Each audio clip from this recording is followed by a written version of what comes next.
I'm 70, I avoid people. Here's why. Let me ask you something.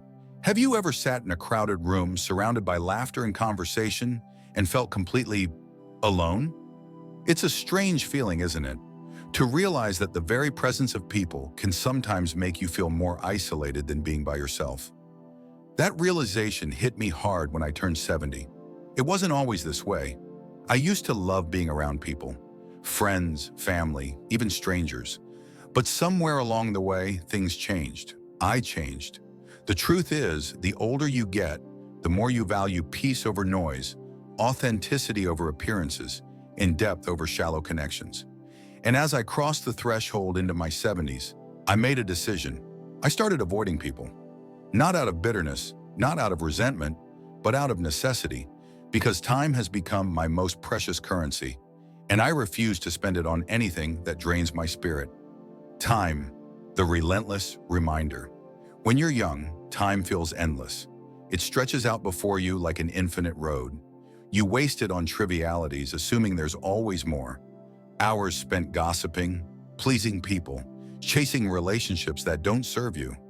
But as you age, time takes on a new meaning. It starts to feel finite, precious, fragile. Every minute feels like a drop of gold slipping through your fingers. I remember being 30, thinking I had all the time in the world. I made plans for the future, never considering that the future is just a series of fleeting moments, moments that pass whether you're ready or not. Now at 70, I wake up each morning with a new awareness. Today is a gift. Tomorrow is not guaranteed.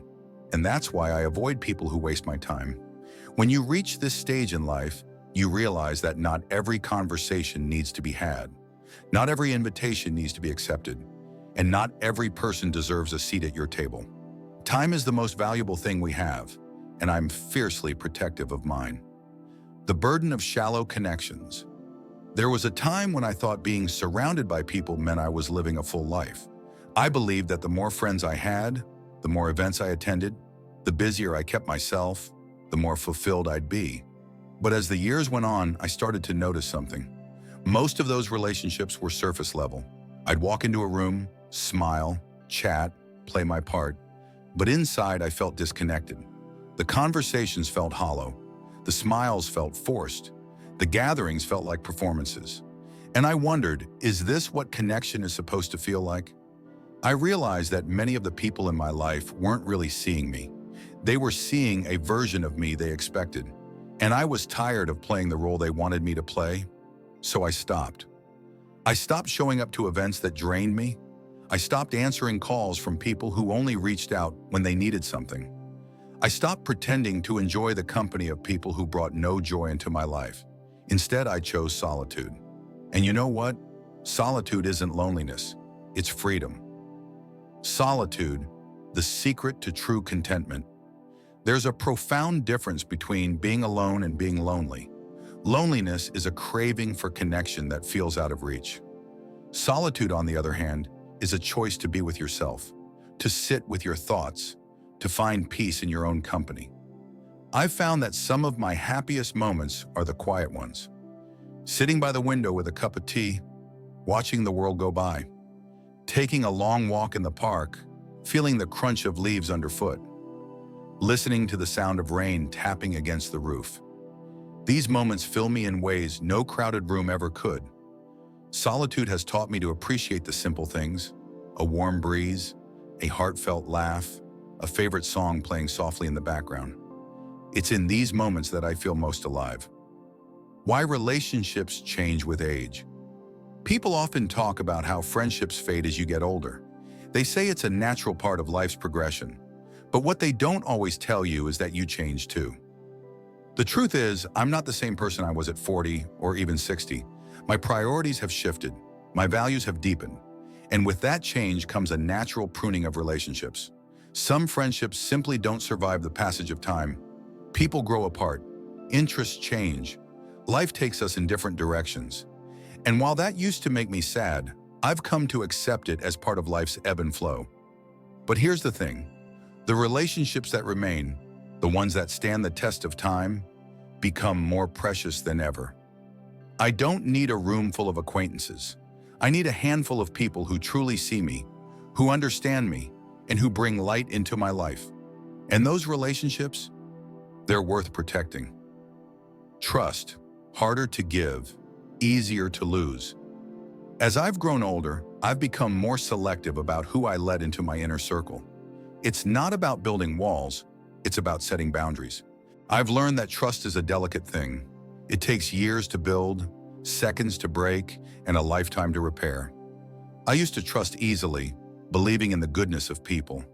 But life has taught me to be cautious. I've been let down by friends, betrayed by those I thought would never hurt me, and disappointed by people I loved deeply. Now I trust my instincts. If something doesn't feel right, I walk away. If a relationship feels one-sided, I let it go. If someone's presence drains me more than it fills me, I choose distance over obligation. And that's not bitterness. That's self-preservation.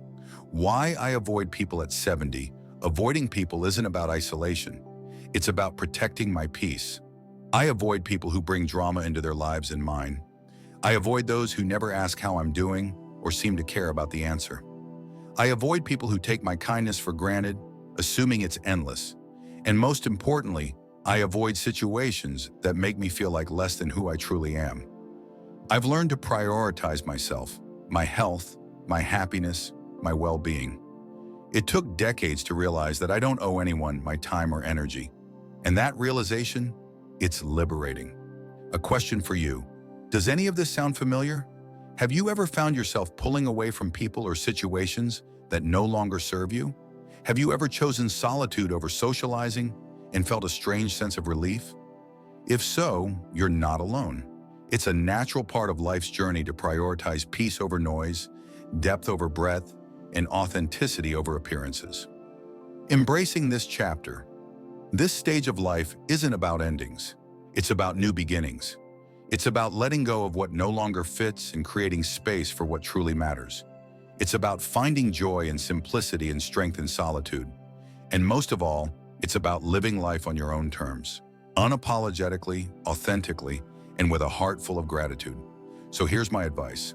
Protect your peace. Choose quality over quantity, and never ever apologize for choosing yourself.